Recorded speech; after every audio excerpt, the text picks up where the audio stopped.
The next thing we're going to do is create a new sequence. To create a new sequence, I'm going to show you a very easy way right now, and then later on, I'll follow it up with more details.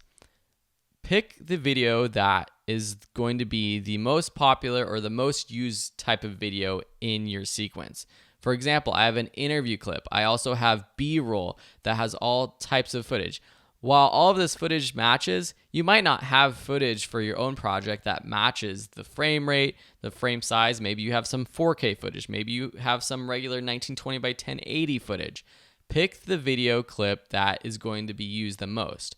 For me, it's going to be my interview clip. So I'm just going to take this clip and literally just drag it onto this new item button, this one that looks like a post-it note.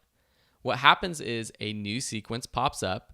Our footage is added to the timeline already, and the sequence settings for this timeline match our video clip. If you go up to sequence settings, you'll see all of the settings, the frame size, the frame rate, the audio settings. This matches your video footage, and that's what you want. You don't want a mismatch. So when you're choosing which video to use, just remember, use the video that's going to be used most in your video sequence. Now we have this timeline. Let's just go over the basic rules of what this timeline does. We have our video tracks up here, our 3 video tracks. Then we have our 3 audio tracks down here. We can move a video clip or audio clip around by dragging up or dragging down to a new track or moving to the left or right. We see at the top we have our time. We have our timeline indicator that we can click and drag. This is this blue little line in there. We can zoom into our timeline. Down here, we have the slider that slides along the timeline. At the end, if we click the end and drag in or out, we can zoom in. You can also press the plus or minus key buttons that are to the left of the delete key on a Mac or to the left of the backspace button on a PC, and that will zoom in and zoom out of your timeline. There are still a lot of buttons in this timeline that we haven't covered yet, but we will be covering all the things that you need to know throughout the rest of the lessons. Now, I mentioned before that this was the easy way to create a new sequence. If you think you've got it and you just want to know this easy way, you can go ahead and skip on to the next lecture and the next practice activity.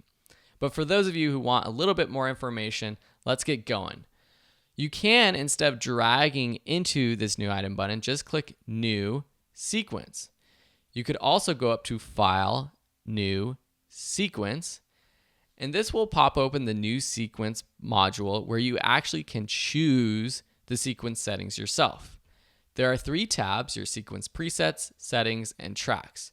The sequence presets, these actually have some presets for different types of cameras and different types of shooting that might match what you want. For example, maybe you shot with a digital SLR, a DSLR, and you shot at 1080, 24 frames per second. You might want to just select that preset. Maybe you shot on a RED camera. They have lots of different RED preset settings. So that's one way to do it.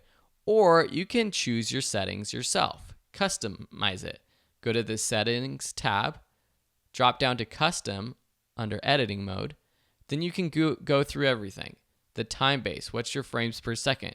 23976, 29997. Your frame size, 1920 by 1080, or is it 1280 by 720? Make sure that it matches how you shot your footage. Pixel aspect, fields, display, these will all stay the same. Audio, sample rate, 48,000 hertz. That's typically what you want to choose. Display format, audio samples is good. Video previews. All of this will typically stay the same, except if you have a smaller frame size, say 1280 by 720, this will change as well to match your frame size. At the bottom, you can rename your sequence. So if you have a documentary version 1, you might want to call it that. And last is the tracks. This is where you number how many video and audio tracks you want. The standard is set to 3. We have 3 video tracks up here and 3 audio tracks. We can add audio tracks later on. It's very easy. I'll show you in just 1 second. When you're done and you're happy with your settings, just click OK. That will open up a new timeline right here. And the sequences also show up in your project panel over here.